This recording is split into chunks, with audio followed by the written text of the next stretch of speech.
말씀은 누가복음 2장입니다. 누가복음 2장 6절로 14절 말씀입니다. 우리 앞에 화면에도 있고 또 주보 왼쪽 면에도 나와 있습니다. 누가복음 2장 6절에서 14절 말씀을 우리 한 절씩 교독하도록 하시겠습니다.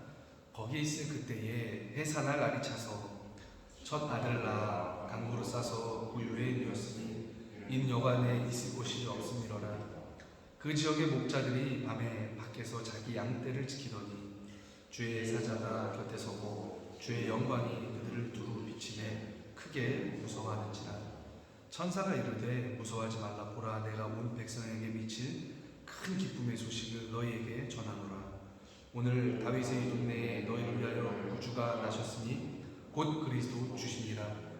너희가 가서 강고에 쌓여 구유에 누워있는 아기를 보리니 이것이 너희에게 표적이니라 하더니 호련히 수많은 천군이 그 천사와 함께 하나님을 찬송하여 이르되 지극히 높은 곳에서는 하나님께 영광이요 땅에서는 하나님이 기뻐하시는 사람들 중에 평화로다 하니라. 아멘. 오늘은 성탄절입니다. 그래서 주님이 어떤 형태로 우리에게 오셨을까, 주님이 오신 그 모습을 살펴보면서 함께 좀 은혜를 나누는 시간이 되었으면 합니다. 1년 절기 중에서 가장 기쁜 날, 또 감사한 날이 아닐까 합니다. 우리 예수님께서 우리 인류를 구원하기 위해서 이 땅에 이제 찾아오실 그 날이니까요. 그래서 주님께서 어떤 모습으로 오셨을까 하는 모습에 포커스를 맞춰봤습니다. 여러 가지 주제가 있지만 딱 두 가지 정도만 생각을 해보려고 합니다. 두 가지에서 세 가지죠.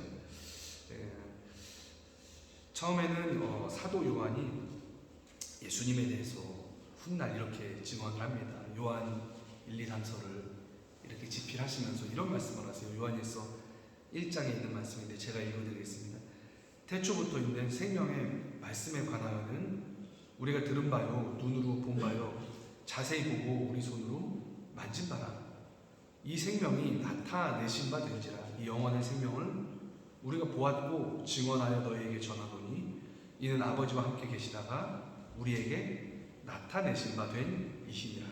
이렇게 얘기를 합니다. 그러니까 요한일서에서 주장하는 것은 예수님이란 분이 우리가 봤더니 그분은 태초부터 있었던 생명의 말씀이 되신다. 근데 중요한 건 뭐냐면 그분이 우리가 진짜 눈으로 보고 귀로 듣고 손으로 만질 수 있게 우리에게 인간의 모습을 입고 오셨다. 진짜 나타내신 바 되셨다. 이거를 사도 요한이 얘기를 하고 있는 것이죠. 이제 노년에 요한일서 썼을 겁니다. 근데 과거를 이제 생각해 보는 거예요. 그러고 나서 되짚어 보니까 나와 함께 하셨던 그 예수님, 전문 시절 3년 동안 동고동락했던 그 예수님은 그냥 인간이 아니고 하나님이신 거죠. 태초부터 계셨던 그 생명을 주는 우리의 말씀이신 거죠. 그러니까 말씀이 육신이 되어서 우리 가운데 거하신 거죠. 하나님이 인간이 되셔서 우리 가운데 거하셨던 거죠. 요한이 곰곰이 생각해 보니까 그런 거예요. 신비예요. 영원히 뭡니까? 유한으로 들어오신 거예요. 영원한 차원이 이 물질 세계로 들어오신 분. 그게 바로 누굽니까? 그게 예수님이라는 거죠. 그래서 예수님을 추억해 봤더니 그분으로부터 뭐예요? 생명이 막 흘러나오는 겁니다. 그분으로부터 막 창조 에너지가 흘러나오는 거예요. 그분으로부터 무한한 그 생명의 하나님 말씀이 막 그 예수님이라는 그 한격, 인격으로부터 막 흘러가는 겁니다. 그리고 그 생명의 말씀이 우리가 듣고 눈으로 보고 자세히 보고 우리 손으로 만졌다. 요한이 예수님 12제자 중에 나이가 어렸거든요. 막내가 됐어요. 그래서 예수님이 나이가 어린 자는 약간 그래도 사랑스럽지 않습니까? 그래서 사랑받는 자 이렇게 표현을 많이 했습니다. 그리고 예수님 몸에 요한이 어리광도 부리고 이렇게 기대 있었던 것 같아요. 그 요한이 증언하는 거예요. 나는 예수님 품에 안겼다 이겁니다. 나는 사랑하는 우리 주님, 우리 스승님 예수님 품에 직접 안겼다는 거예요. 내가 예수님을 손으로 만졌다는 거예요. 직접 그분을 체험했다는 겁니다. 체험해서 내가 예수님을 알고 있다는 거예요. 그 믿음의 고백을 지금 요한일서에서 하고 있는 겁니다. 초대교회 이단 중에 가연설이라는 이단이 있습니다. 영지주의라고도 많이 얘기하죠. 도우티시즘, 이 그리스어로 보이다라는 뜻이라고 해요. 그래서 도케오라는 어원인데 예수님의 몸이 단순히 보였던 환상일 뿐이다. 이런 이제 이단이죠. 왜냐하면 그 사람들은 철저한 이원론을 주장했습니다. 그래서 영적인 세계가 따로 있고 물질의 세계가 따로 있다. 그래서 플라톤이나 그 이제 이원론이라고 그러잖아요. 이데아의 세계가 따로 있고 그리고 아닌 세계가 따로 있고 그렇게 철저하게 이제 이원론을 따진 거예요.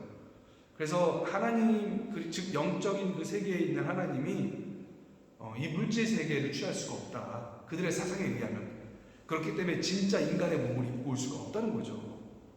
그래서 영적인 실체는 그대로 있고 실제 육신을 입은 게 아니고 실제 예수님은 그냥 육체를 입은 것처럼 보였을 뿐이다. 그래서 이걸 뭐라 그러면 가연설이라고 해요. 가연설. 그냥 보였을 뿐이다. 가연. 진짜가 아니다. 가짜로 보여졌을 뿐이다. 이제 그렇게 그 이단들이 주장을 하는 거죠. 근데 예수님의 인성을 이렇게 부인하게 되면은 주님의 십자가에 달리고 고난받은 게 뭡니까? 그게 환상이 되는 거죠.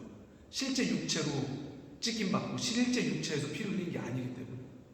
그리고 예수님이 죽고 부활하신 것도 중요하지가 않죠. 왜냐하면 실제 육체가 죽은 게 아니셨기 때문에. 그래서 사도 요한이 영지주에 맞서서 이렇게 얘기하고 있는 거예요. 1절 지금 제가 말씀드린 그 요한일서에서 얘기하고 있는 겁니다.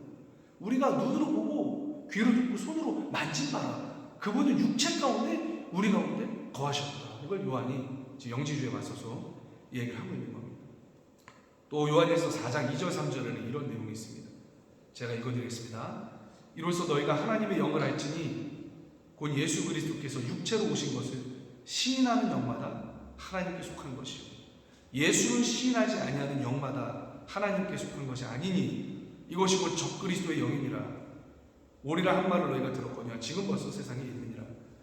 그러니까 이제 사도 요한이 이렇게 얘기하는 겁니다. 예수님이 육체를 입고 오신 것을 시인하지 않는 영은 하나님께 속한 게 아니다. 그런 거죠. 그래서 예수님은 우리가 주님을 체험할 수 있도록 하나님이신 그분을 직접 우리가 만지고 체험할 수 있도록 육체를 입고 오셨다는 거죠. 이 주님이 육신을 입고 우리에게 오셨다는 게 어떤 의미가 있을까요? 먼저는 우리의 어떤 인간의 전인격에 대한 구원인 거죠. 우리 육신에 대한 구원입니다. 그러니까 실제 죄로 인해서 망가졌던 우리를 구원하기 위해서 우리 인간의 육체를 구원하기 위해서 예수님이 육체를 입고 오신 거죠. 죄의 삭스는 사망이라고 했잖아요. 그래서 죄 때문에 병들고 늙고 한계가 있고 또 우리가 육체적인 죽음을 맞이해야 되지 않습니까? 그런데 이러한 것은 뭡니까? 영원한 생명으로 부활시키시고 구원의 길을 내시기 위해서 뭡니까? 그분은 실제 인간의 몸을 입고 오신 거예요.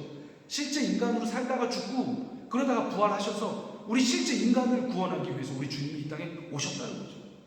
그러니까 말로만 구원한다가 아니죠.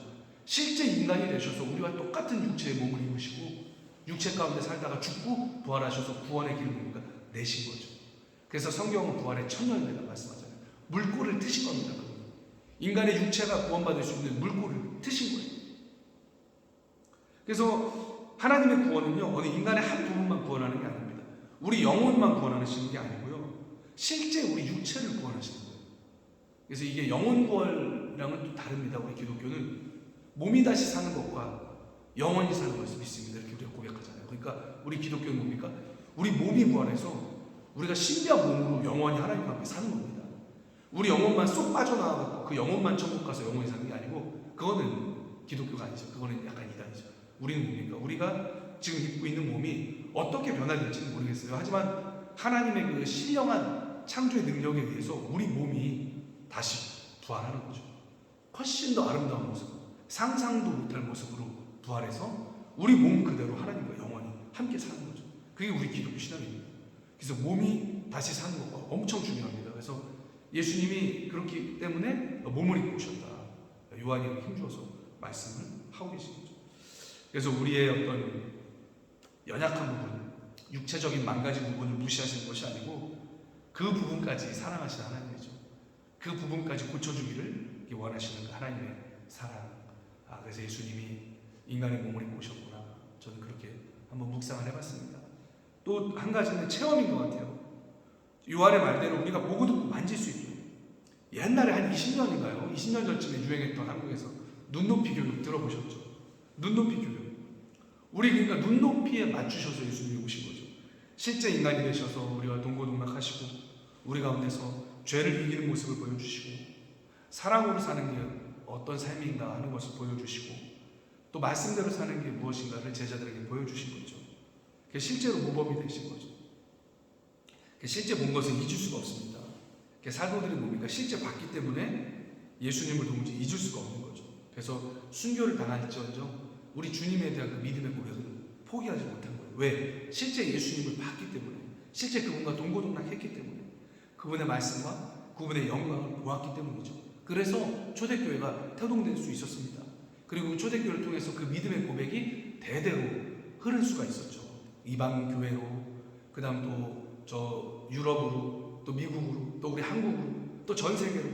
그래서 주님에 대한 그 믿음의 고백이 실제 봤기 때문에 그 사도들로부터 계속 계승되고 유지된다는 거죠. 허구가 아니기 때문에, 역사적 사실이기 때문에, 사도들이 실제 눈으로 보고 손으로 만지고 경험했던 사실이기 때문에 2000년간 그 명맥을 이어오고 있었다는 거죠. 그래서 이런 이유로 우리 주님께서 실제 인간이 되셔서 우리에게 찾아오셨다 이렇게 생각을 해봤습니다. 또 한 가지는 내가 너와 함께하겠다, 이런 선언이신 것 같아요. 예수님께서 인간의 몸으로 오신 그 존재 형태는 내가 너와 함께하겠다 하는 그 하나님의 마음을 우리에게 보여주신 일이 아닐까 합니다. 임마누엘이라고 말씀하셨죠. 임마누엘 뜻이 하나님이 우리와 함께하신다. 그래서 우리 가운데 실제 사신 거죠. 문자 그대로 하나님이 우리와 함께 사신 거예요. 이 땅에 오셔서 30몇 년간을 하나님이신 그분이, 영원이신 그분이, 창조주신 그분이 이 피조세에게 오셔서 우리와 함께 사신 거죠. 그래서 하나님은 말로만 사랑하시는 분이 아니고 실제 우리와 함께 하신 거죠. 그래서 우리의 여정 가운데, 우리의 삶 가운데, 우리의 고난 가운데, 우리의 슬픔 가운데, 우리의 기쁨 가운데 하나님과 함께 하시는 분이라는 거죠. 그래서 그 하나님의 존재를 보여주신 것이 아닐까 이렇게 생각을 해봤습니다. 그럼 이제 큰 두 번째 모습을 살펴보겠습니다. 오늘 우리가 읽은 이제 본문에서 제가 이제 생각해봤던 겁니다. 우리 예수님이 어떤 모습으로 오셨나요? 7절 보니까 오늘 우리 읽은 말씀 중에 이런 말씀이 있습니다. 첫 아들을 낳아 강보로 싸서 구유에 누웠으니 이는 여관에 있을 곳이 없음이로라. 작은 모습으로 오신 거죠. 아주 작은 모습. 당시 여관은요, 근데 큰 도시에나 있었습니다. 넓은 그 도로가 다니는, 마차가 다닐 수 있는 큰 도시에나 있었고, 작은 마을이던 그 베들레헴에는 여관이 없었을 겁니다. 여기서 사용된 그 여관이라는 단어가 카타리마라는 단어인데, 이거는 그냥 가정집에 있는 손님 접대용 방을 얘기하는 단어라고 합니다. 그러니까 진짜 요즘처럼 막 호텔 업을 하는 그런 이제 여관이 아니고, 여기서 사용된 여관은 친척집에 있는 그 손님 접대용 방, 가스트하우스가 뭐 그런 데를 뜻하는 것 같아요.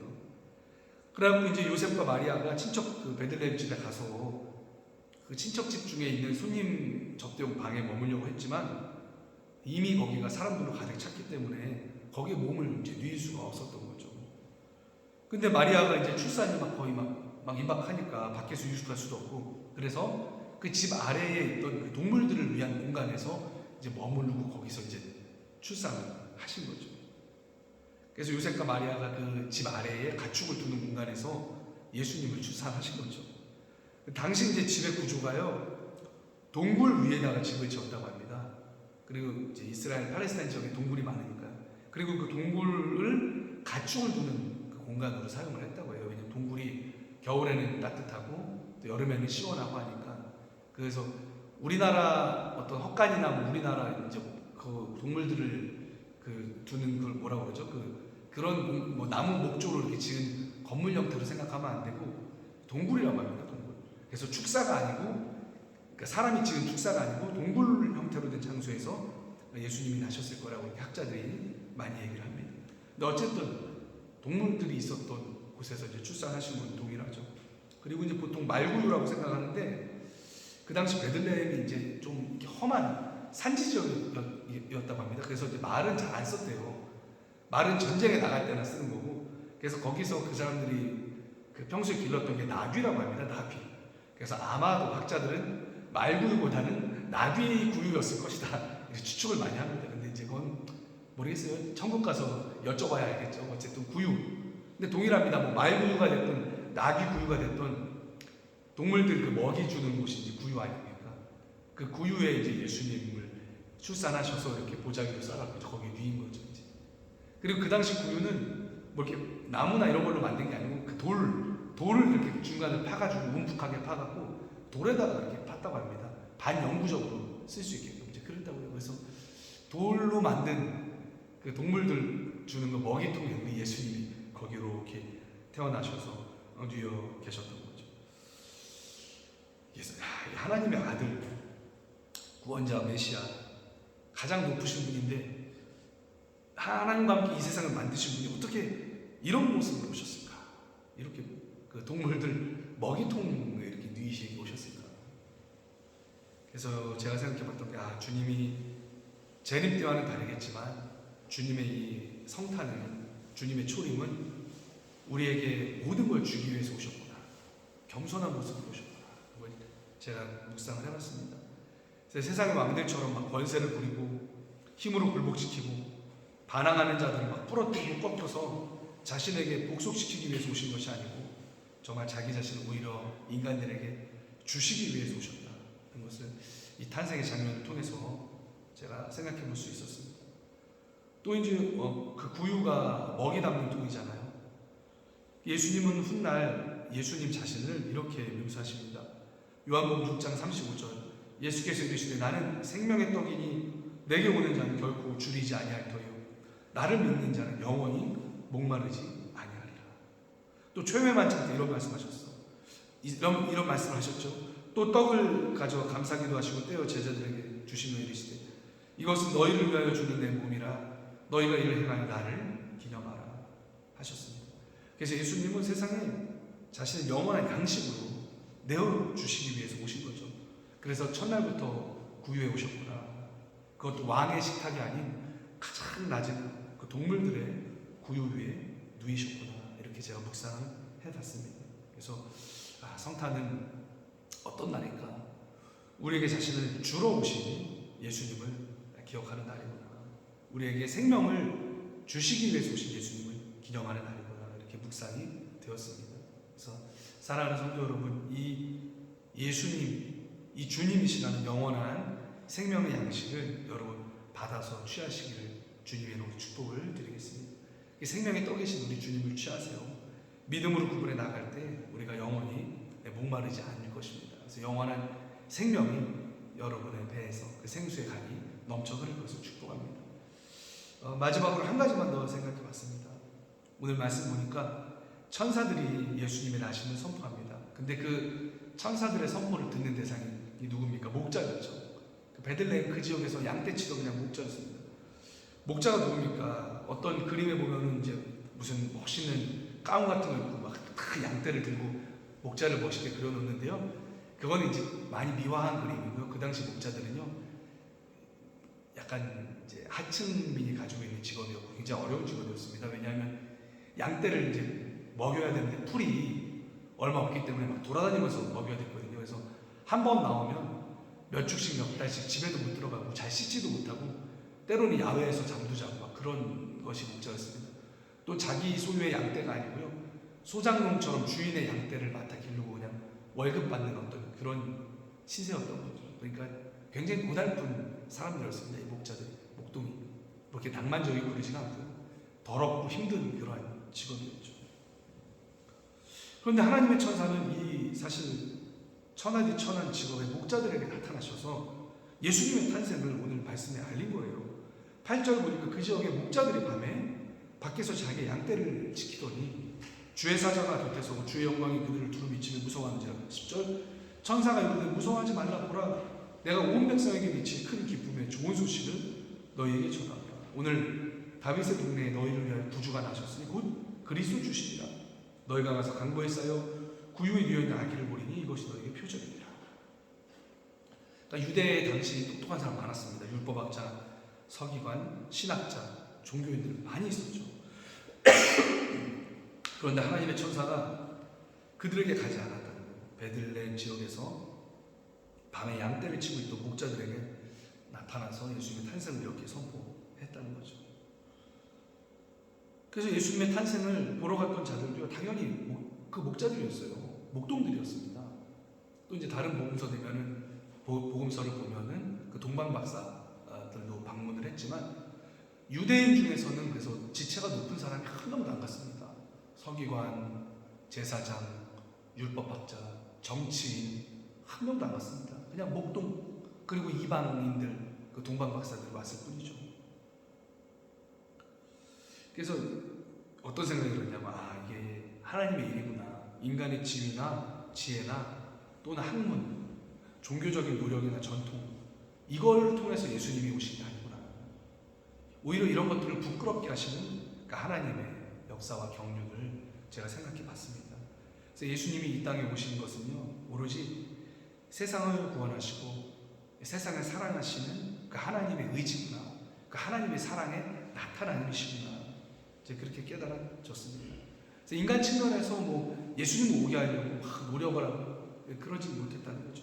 그냥 예수님이 이 땅에 오신 건 정말 하나님의 사랑 그 이유밖에 없는 거예요. 하나님이 말씀 선포하시는 거랑 동일합니다. 말씀은 뭡니까? 하나님의 의지고 하나님의 뜻이죠. 말씀의 선포는 하나님 자신으로부터 그냥 나오는 거죠. 발생하는 거죠. 누가 억지로 하나님을 시킬 수가 없잖아요. 그러니까 예수님이 오신 것도 하나님의 그 사랑, 하나님의 의지였던 거죠. 요한복음 3장에 유명한 말씀이 있죠. 하나님이 세상을 이처럼 사랑하사 독생자를 주셨으니 이는 그를 믿는 자마다 멸망하지 않고 영생을 얻게 하려 하심이라. 그러니까 하나님이 세상을 이렇게 사랑해서 그 아들 예수님을 보내셨다는 거죠. 어떤 인간의 선행으로 된 것도 아니고요. 뭐 종교적인 노력으로 된 것도 아니고요. 뭐 이스라엘 백성이 정말 하나님 주신 그 토라 율법을 열심히 연구해서 된 것도 아니고요. 또 뭐 바리새인들처럼 그 당시 바리새인들은 율법 준수를 통해서 천국을 이루려던 사람들입니다. 그래서 그 윤리적인 막 준수에 목숨을 걸었어요. 그 바울이 그랬죠. 사울이 예전 사울이. 근데 그걸로 오신 것도 아니라는 거죠. 오직 은혜는 하나님의 일방적인 은혜입니다. 하나님의 일방적인 뜻과 의지로 인한 그 하나님의 사랑의 산물이라는 거죠. 그 사랑과 은혜의 정점이 바로 예수님입니다. 아기로 오신 예수님. 그래서 이 예수님을 받아들이시고 여러분 하나님의 은혜와 사랑을 여러분 삶 속에서 체험하시고 그 은혜로 충만한 삶을 사시기를 축복을 드리겠습니다. 그래서 십자가를 바라볼 때 우리가 하나님의 사랑을 깨달을 수 있죠. 오늘 이 독일 교회에서 앞에 요거를 굉장히 잘 해놓으신 것 같아요. 저기 예수님 오신 모습이 말 구유에 말이라고 그러네요. 저 구유에 오신 모습이 있고 자, 앞에는 목자들인 것 같죠. 목자들에게 나타냈던 오늘 말씀과 일맥상통하는 조가인 것 같습니다. 말씀 마칩니다. 오늘 세 가지를 생각해 봤습니다.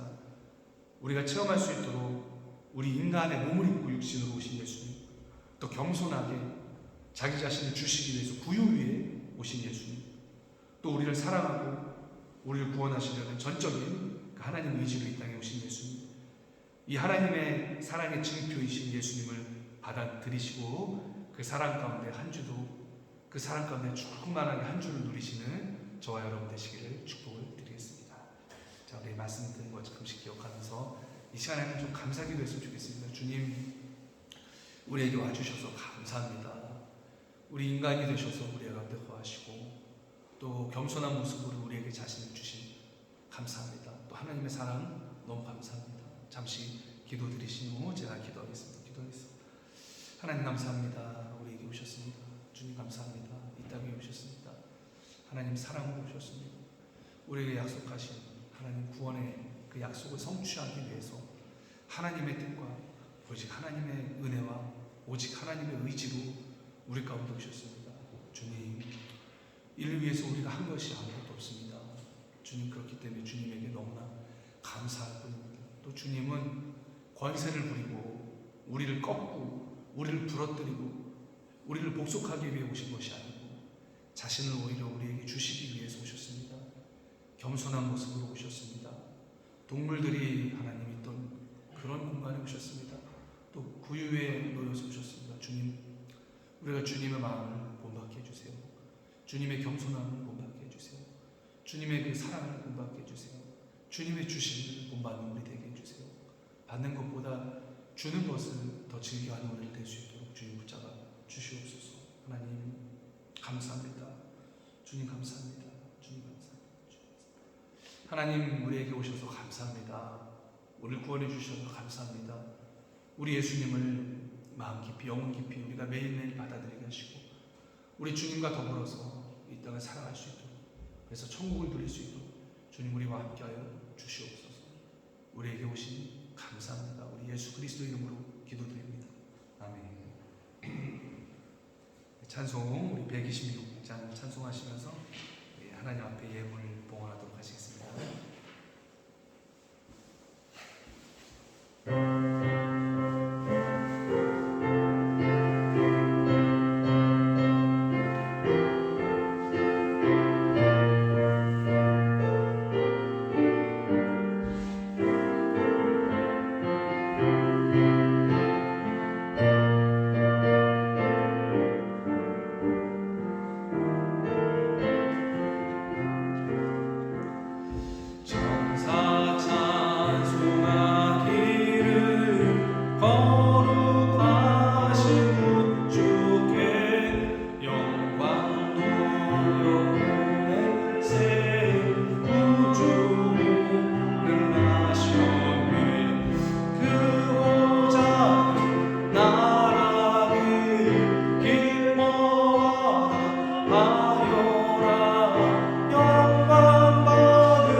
신년 예배 또 다음 주가 1월 1일 주일입니다.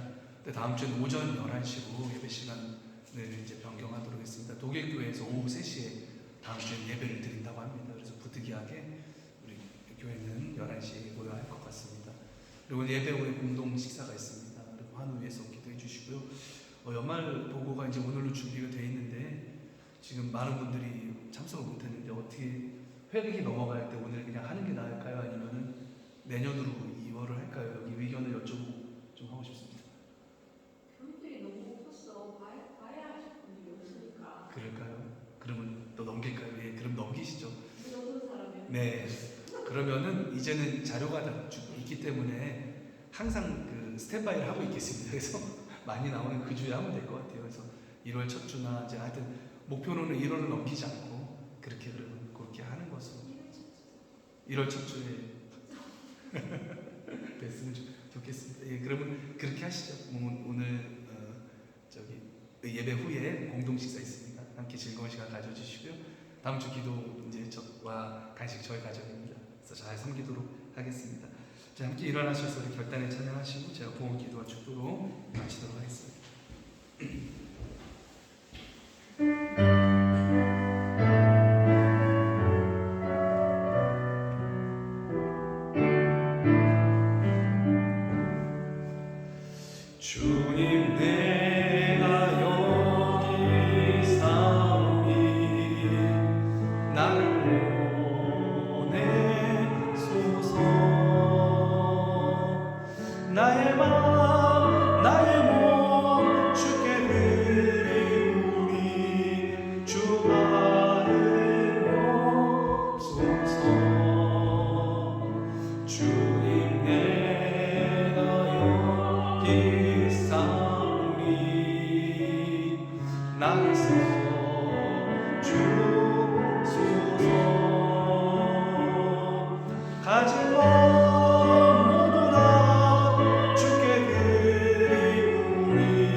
감사합니다. 우리에게 자신을 주셨습니다. 우리의 생명도 우리의 모든 것도 주님 것입니다. 또 주님이 주신 것입니다. 그런 믿음의 고백을 담아서 주님 앞에 예물 드립니다. 하나님 예물을 받아주시옵소서. 그 마음을 받아주시옵소서. 예물들이 손길마다 주님께서 함께 하셔서 구원의 역사가 그 가운데 펼쳐지게 하시고 하나님의 놀라운 일이 그 손을 통하여서 이 땅 가운데 되어지는 역사가 있게 하여 주시옵소서. 하나님 또 물질 때문에 어려움 겪지 않게 하시고 꾸어줄지언정 꾸임받지 않는 복된 인생 되도록 주님께서 인도하여 주시옵소서. 지금은 우리 구주 예수 그리스도의 은혜와 하나님 아버지의 극진하신 사랑하심과 성령님의 감동 교통하심이 몸을 입고 우리에게 자신을 주기 위하여 오신 사랑의 증표이신 예수님을 마음에 깊이 받아들이며 영혼으로 함께 동거동락하며 천국 가는 그날까지 우리 주님과 함께할 것을 다짐하는 사랑하는 빌레벨트 교회 모든 성도님들 머리 위에 지금부터 영원까지 함께 하시기를 간절히 축원하옵나이다. 아멘.